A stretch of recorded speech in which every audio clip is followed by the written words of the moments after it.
everyone, this is Mayor Madel Alphalor, and this is our first official vlog. Please watch our TALA dance and hope you will all like it. So this is our City Hall, and this is Department of Health, and at my back is the Techno Hub, the new Techno Hub building, and the gym. It's ongoing construction and hopefully it will be finished by February. We will feature this next, probably on my second or my third vlog. Beautiful city of Iriga, Lagos po kamo sa syudad ni Iriga. Beautiful, beautiful, beautiful city of Iriga.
Iriga ay nasa tamang direksyon.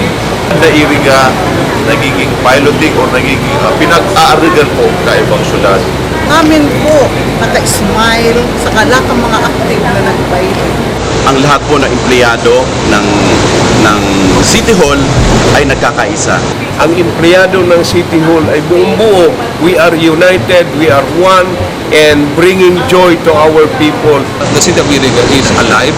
The city of Iriga is actually thriving, small as it is, but we are committed to become a world-class city, not only in the Philippines, but in the entire world.